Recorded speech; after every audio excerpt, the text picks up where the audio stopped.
السلام عليكم ورحمة الله وبركاته. ولكن مسكين عاود قبرتين برامج طيلة سود هذا أصحابي سود هذا. ولكن مسكين عاود قبرتين برامج طيلة دون على ذا من والباء كجوتين وبرامج كأني حسالة أديك أنا أتكو قناع دون تهدو إلى إرادة سود هذا أصحابتي إذا شرفت قيمة غاية بدن. ولكن مسكين عاود قبرتين برامج طيلة سود هذا أصحابي سود هذا السلام عليكم ورحمة الله وبركاته. أصحابتي إذا شرفت قيمة غاية بدن. السلام عليكم ليدو أبوان الديدة إساق إيدو مريم عباس. السلام عليكم ورحمة الله وبركاته. سود هذا أصحابتي إذا شرفت قيمة غاية بدن. ولكن مسكين عاود قبرتين برامج طيلة سود هذا الدنيا على ذا ميل والباء كجوتين hadday maalin kuu tahay hadday duhur kuu tahay hadday galab kuu tahay hadday habeen kuu tahay hadday subax kuu tahay waxaan ku leenahay soo dhawow. assalaamu calaykum waraxmatullaahi wabarakaatu. dunida dacladeeda meel walba ka joogtiin waxayna hayaa hooyo Soomaaliyeed oo 6 caruur ee dhashay laga qaatay warbixin ayaan kaga hayaa haduu Ilaahay yiraahdo. soo dhawaada haduu Ilaahay yiraahdo. waxaan rabaa bulshooyinka Soomaaliyeed ee daawanaysa inaan barnaamijyada noocaas oo kale aan badin doono haduu Ilaahay yiraahdo. Abbas Umar Yusuf oo ku jeeda wa alaykum asalaam wa rahmatullahi wa barakatuh. Ilyas Qasim wa alaykum asalaam wa rahmatullahi wa barakatuh. soo dhawaad asxaabay meel walba wa alaykum asalaam wa rahmatullahi wa barakatuh. Abdullahi Siyaad Dakos soo dhawaad asxaabay. السلام عليكم ورحمة الله وبركاته. ولكن مسكين عاود قبرتين برامج طيلة سود هذا الدنيا على ذا مال والباء كجوتين وحنيها يا برامج عاد وحي سبضا هوي الصومالية وعروت لغات الدنمارك محاك كانين عروت لغات محي الصومالية وقف العلم وايد محل سكو قرم لا هي أرماها صدنا أيام رباعين يندافروا سود هذا السلام عليكم ورحمة الله وبركاته. وينيجي هذا دكوس مصطفى موليد عبد الله مصطفى عليكم السلام ورحمة الله وبركاته. قاسم دمانتين سودو هذا وعليكم السلام ورحمة الله وبركاته. مولد عيسى سودو ولالكي معاني وما سنتاي ميكال ولالكي معاني ما هدو عليكم السلام ورحمة الله وبركاته. إنو سلطان فوزي محمد سودو ولاشي معانتو آمين عليكم السلام ورحمة الله وبركاته. سودو هذا أصحابي في ذوق الشرقري maxaa dumarka Soomaaliyeed qurbaha ku dhibaatay marag Soomaaliyeed ayaa sabab u ah mase iyo ka sabab u ah barnaamijku isagana xiisa qayb ka mid noqon doona anoo dhextaal ka dhigi doona ragga Soomaaliyeed oo qurba joogta iyo gabdhaha Soomaaliyeed oo qurba joogta cod ka siin doona cidda eed iskale haduu Ilaahay yiraahdo. soo dhawaado wa alaykum asalaam wa rahmatullahi wa barakatuh. Hamdi Abubakar Raaqiya عبد السمد دمانتين وعليكم السلام ورحمة الله وبركاته. سود هذا أصحابي الدنيا على ذا الميل والباء كجوتين أنا وهي لأنه خويا الصوماليات أنك إنه شعب كدنمارك سي أي قيب ونقضان خويا ذا سنة علمي هذا الدبلة وسع اليوم. سود هذا أصحابي وحين لو ذاك رباه برامج كاس أو ضد بدن يقع الصدين إنا بالشوين الصوماليات أصاب بندقه وهارين آدي آد مرجو له وأرين qof muslina hadii ku dhacdo oo qof kale muslimka uu ka gubanayo waxa la isku fiirsado maaha. alaykum asalaam wa rahmatullahi wa barakatuh. soo dhawaada dhamaanay fiidowgan share gareey please. doodeena maanta waxa dhaxdhigi doonaa ragga Soomaaliyeed ee gabdhaha Soomaaliyeed cidda eed iskale in caruur la qaato galasha qaar sida hadda gabadhan caruurta laga qaatay oo la sheegayo iyagoo wax reason ah aan loo soo bandhigin iskuulkii iyo dugsiyadii ayaan in la wadaagi doonaa haduu Ilaahay yiraahdo. وعليكم السلام ورحمة الله وبركاته. سود هذا أصحابتي إذا شرفت قيمة غاية بدن. ولكن مسكين عاوي ذو برتين برامج طيلة ميلور بدون إذا أكيد جوتين. سود هذا برامج كاس أيام قلنا غير روضع أول ظاهر واللي عرورة ضلك الدم كويس تي مع عروت الله وغاطي إيدي حاجة كوسوغان تاي عروتها سيال السيي محل ميلا لو ذقيي سيدا ضدكو أي نوغسة ورمي دن مكجوغة mise arurtu waa la qeybi barnaamijkaas ayaan rabnaa inaan ummadda Soomaaliyeed uga digno waarin aad u xun ilmaha Soomaaliyeed ay ku baadi goobi doonaan ay ku baadi ku noqon doonaan mustaqbalka Soomaaliya inaysan dalka iyo dalka rajo u lahaan doonin. waxaan rabaa arrimahaas oo dhan inaan uga digno qoysaska qaybna ay ka yihiin dumarka Soomaaliyeed iyo ragga Soomaaliyeed inay sabab carruurtaas loo qaato ay qayb ka noqdaan. soo dhawaada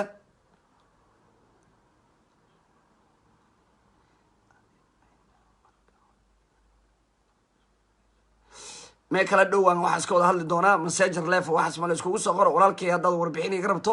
messengerka igala soo hadal live markaan ka baxo ayaan si fiican u wada hadli doonaa hadduu ilaa yiraahdo walaalkay Michael Oscar ninkii ugu qoran tahay haddaad iga baahan tahay wax tafaasiil ah waxaan kaa codsanayaa inaad messengerka igala soo xiriirto aan hadhowdii ismaqalno si aad waxa rabto aan xogtaas kala wadaago hadduu ilaa yiraahdo waxaan codsanayaa dhammaan ummadda Soomaalida ee daawanaysa please inaan videoga share gareysiin si aan u helno xataa ehel gabadha la dhashay warbixin dhamaystirana inoo siiyaan halka xaaladeedii hadda ku sugan tahay ininkaa qayb ka noqon doona in la helo family ciddaas ku saabsan oo Denmark jooga iyo qofka Denmark jooga oo warbixintaas noo dhamaystira laakiin xogta aan hayno oo naloo soo gudbiyay aan helnay ama dadka inoo soo gudbiyeen ayaan rabaa inaan la wadaago hadduu ilaa yiraahdo waxaan kaa codsanayaa videoga share gareysid waxaan dooda dhex dhigi doonaa ragga qurba joogta iyo gabdhaha qurba joogta yaa eedda iska leh in family uu burburo iyo ilaahay ka sokow yaa sababteeda iskale in carruurta reerka laga qaato. soo dhawaada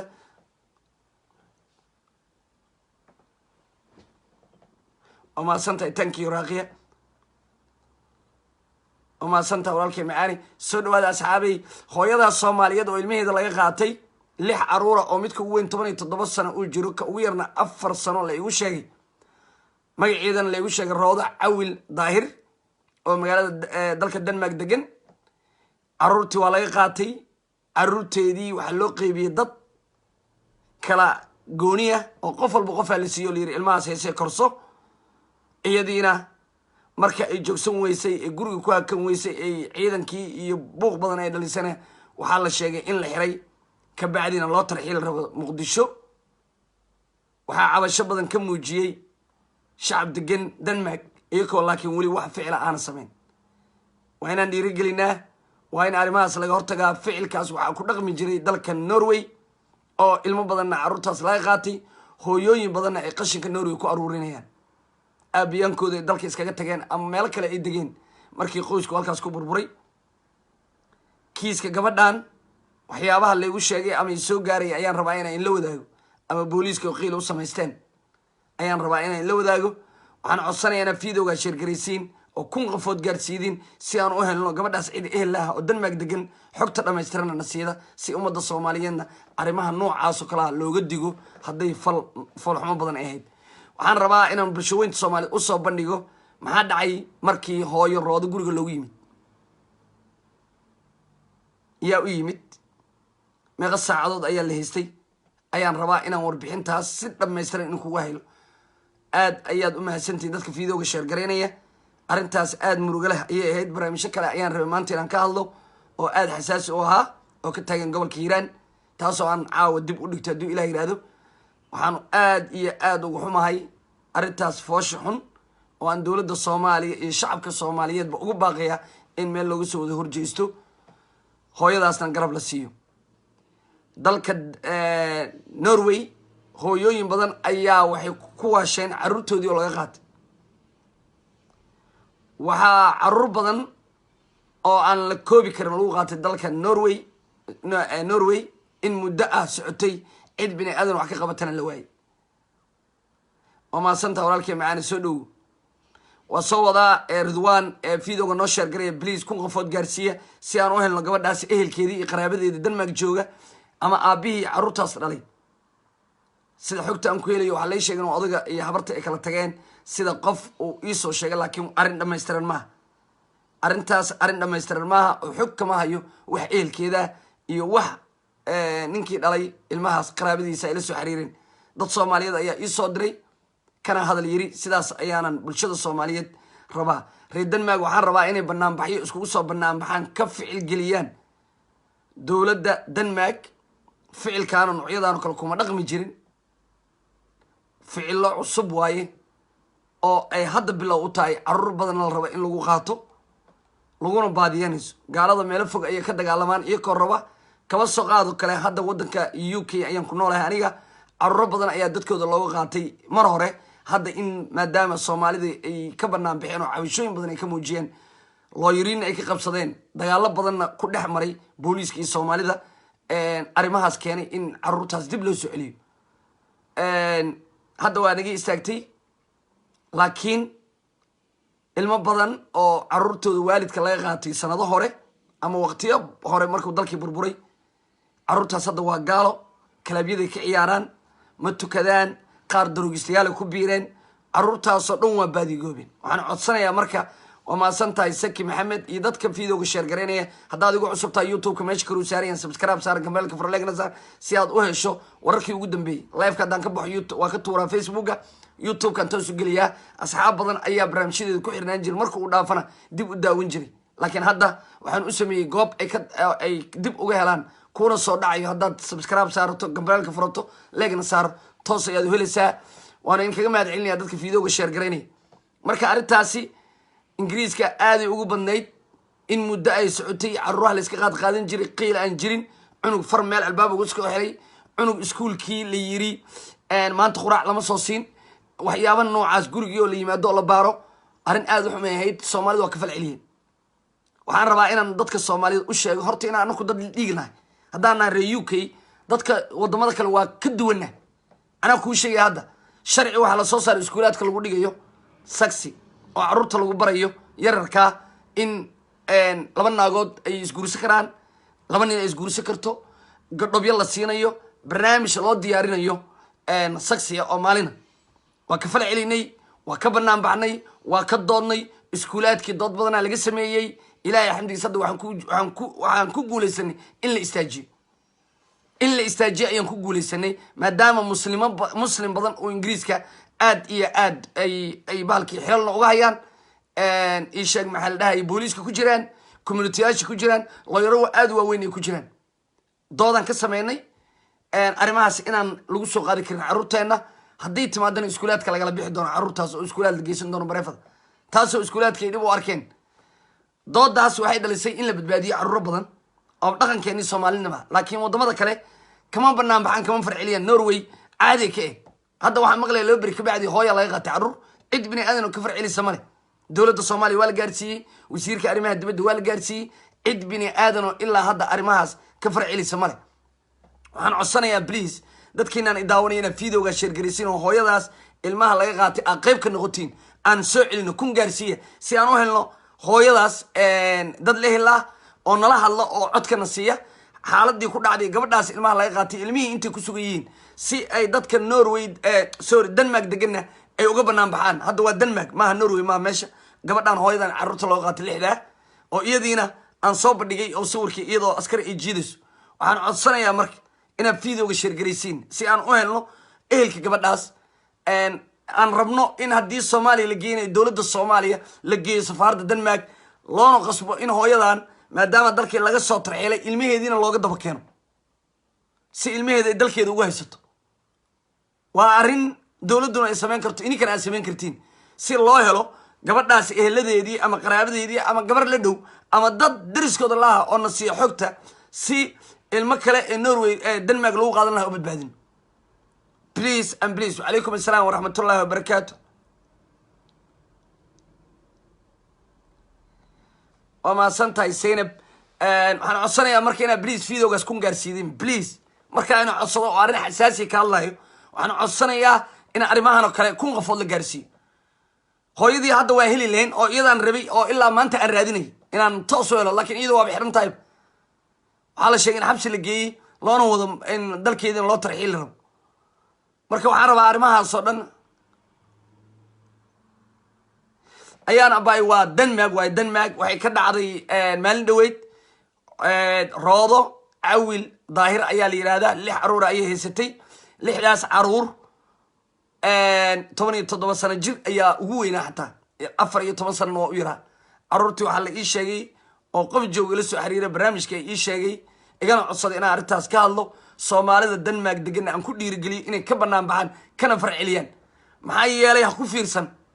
hooyadaas maanta hadii laga qaato bari adaa laga qaadanaya ha ku fiirsan baaldilna ha ka raali noqon ilaahayna raali kama noqonayo shacabka Soomaalida waxaan leeyahay oo Denmark degan waa inaad is aruusatiin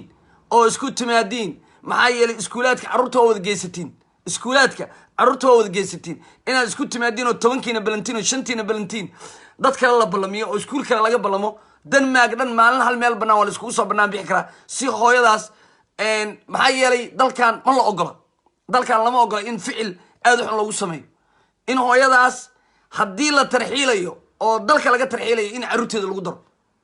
iyo in xorriyadeeda dib loogu soo celiyo maxkamadna ay marto dambiga ay gashaan maxkamad lagu qaado cadaalada ku helaysaa maxkamadda waxaan codsanayaa marka please and please walaalayaal 100 qofood ma gaari laadiin arrimaha noocaan kale waa arrimaha xasaasiya oo carruurteeni iyo dadkeeni gabdhaheena ku badbaadinayno waxaan codsanayaa inaad videoga share gareysiin oo 1 qofood gaarsiidin waan helanaa anaa ku ballan qaaday gabadhaas gabar dhalatay ama walaalkeed ama walaasheed waa helanaa qof xogta saxda na siiya qaabka ilmaha lagu qaatay iyo sida aan sheegano iyo waxyaabaha qarsoon aan ogeyn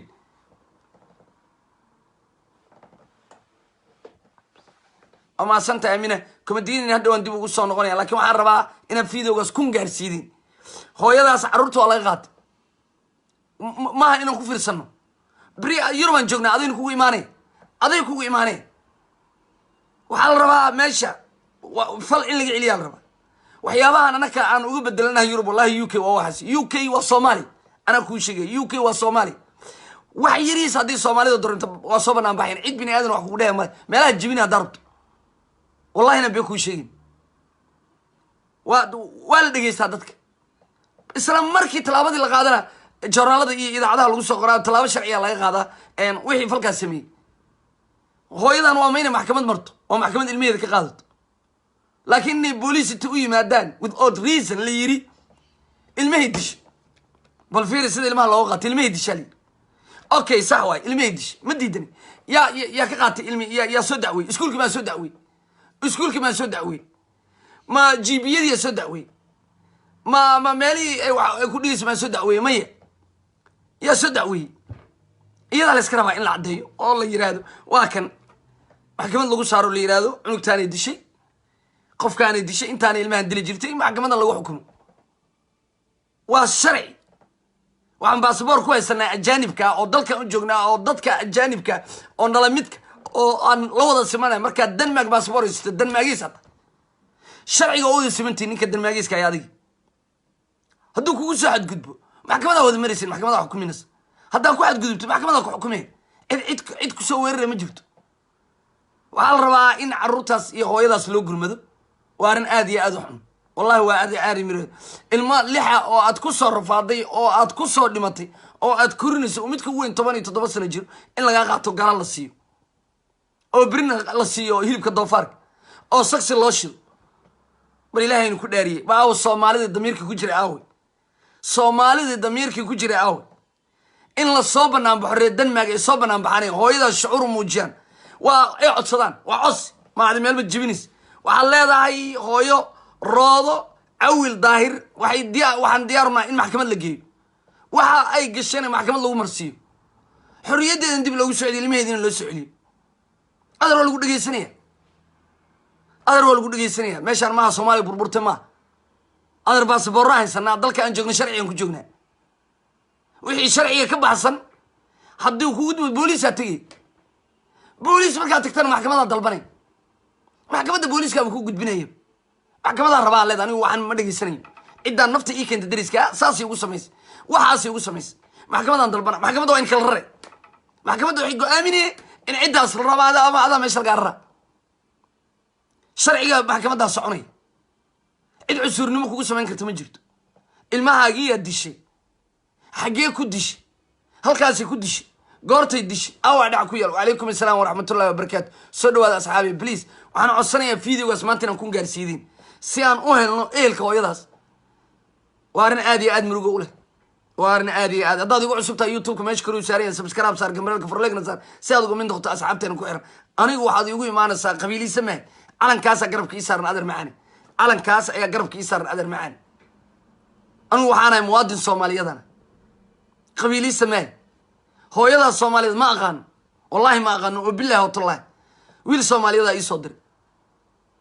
waa arrin aad iyo aad murugo leh iyadoo saas loo wado oo xiran ilmaheediina in laga qaatay in bini aadan sharcina aysan mari karin maanta haddii laakiin ay madax banaanaan lahayd oo iyada faraha laga qaadi lahaa ma loo yaray raadsan lahayd oo loo yaray qabsan lahayd maxkamadda dalban lahayd meeqa carruur intii laga qaatay maxkamadda xukumaysa ma taqaaniin meeqa you can imagine wallahi wabillahi watallahi oo iskuulaad ilmihii kasoo dacwoodeen ay yidhahdeen saasaa naloo galay oo la baaray ee ilmihii hadhow yidhahdeen ma dhihin oo la yidhi waa qaldantiin ilmihiin aana loo qoray ala yidhi ilmaha iskuulkan dacwo ay kaga timaado maba lagaga qaadanaya ilmaha adar dalkan sharciyuu leey dalaan sharci lahayn ma jiro denmark waa wax la rabo in laga bilaabo hadda norway ahayd oo intaasoo soomaali carruur laga qaatay oo hooyooyin hadda ay mental ku noqdeen oo waasheen oo guryahaas ka fadhiyaan oo qashinka aruurinayaan oo wallahi oo billahi watallahi marka waxaan codsanayaa inaad videogaas kun gaarsiidin si hooyadaas aan u helin ehelkeeda please war soomaalida damiir miin ku jira miya war qof dhiig le ma ku jira miya bal waa wacnaa hooyadan soomaaliyadan bal wacnaa iyadan bal inay bal